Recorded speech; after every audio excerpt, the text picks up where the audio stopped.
Welcome back to Late Show. And today we have a special guest, Second Lieutenant Bruce. Yeah. Thank you for joining us tonight. It's a pleasure to be here, man. All right. Well, to start off, tell us what you did in the Air Force. What were you and what was your job? Oh, I was a pilot.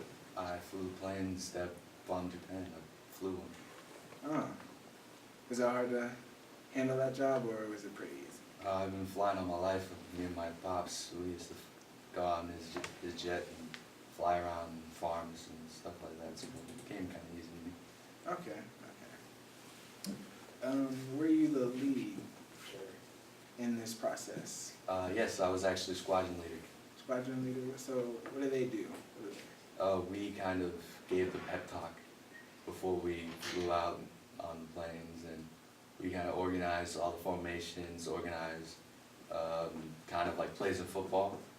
We organized ways to attack and organize like what we're supposed to do and give orders from the general and all that. So I heard some of the guys didn't have the right training to fly some of these planes. Is that true? Nah, all of us were qualified. All of us were qualified to fly the planes, but we didn't get a lot of training to fly the new planes we got brand new B-29 planes, and with B-29? yes, B-29 planes, which were B-29. B-29 planes, Okay. and they were huge, giant, beautiful B-29 machinery, and it was amazing, but it was hard to understand on the controls because they basically told us how the guns work and what all of the symbols meant. Okay, so was that different from flying a plane and then shifting over to the B-29? Well, I've been flying Armor planes all my life, except when I was younger when I flew with my dad, but it wasn't as different, just a few controllings and steering and stuff like that. Okay. Going back to what you said about the machinery, can you tell us about the weapons? What were they like? The bombs were actually big, huge, heavy balls of metal that we had to load into the dock to be dropped on the areas we wanted to bomb. So they weren't special, but we know for a fact that we could die. Metal balls. Okay. Did you name them? Oh, the funny thing is we did in the Army, we always go off naming like our planes, and like, you know, we named this gun Betty, then we named this gun Rachel and stuff like that. So we named the guns actually Fat Man and Little Boy. Fat Man and Little Boy. Yes, Fat Man and Little Boy. Those names go with the bombs? Well, the scientists said actually that one would probably do less damage than the other, so we kind of went off on that on our own, trip. Okay, so which one would that be, Little Boy or Fat Man? Most likely Fat Man. All right. So, going along with this,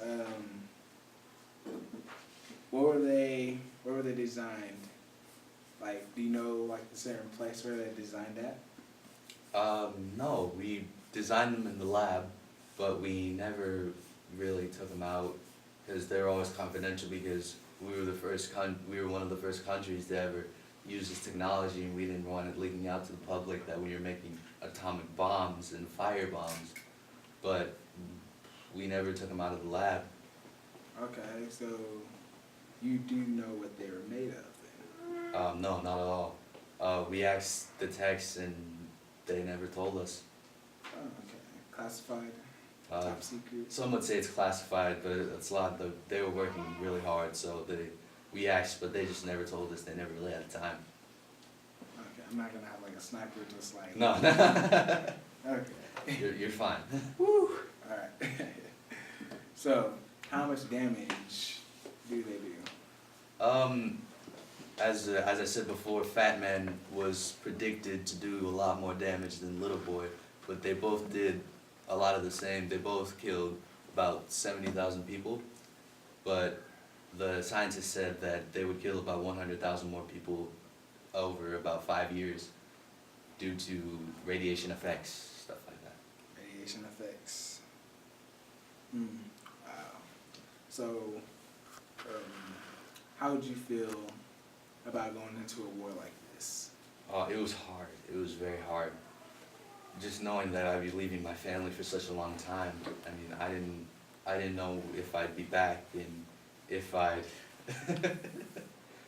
if I'd actually be able to go home and see my kids again and see my kids grow. So it was actually very hard, but we wrote to each other frequently, just saying how each other was and what was going on. Okay, and in closing, was it in memory of President Roosevelt? Yes, actually it was.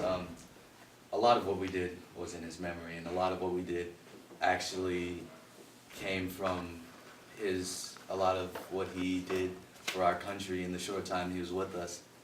But a lot of the time we had his memory in our minds going off in the planes, and we always said a word of prayer and had a moment of silence in his memory. Okay. So President Roosevelt was gone, and we had a new president coming in. President Carter. Yes, so on that, how'd you feel about President Carter? Was there new feelings? Did he help you guys out? When he first came in, he put all of us in a big auditorium, and he basically said, this is for President Roosevelt. Let's do it for him.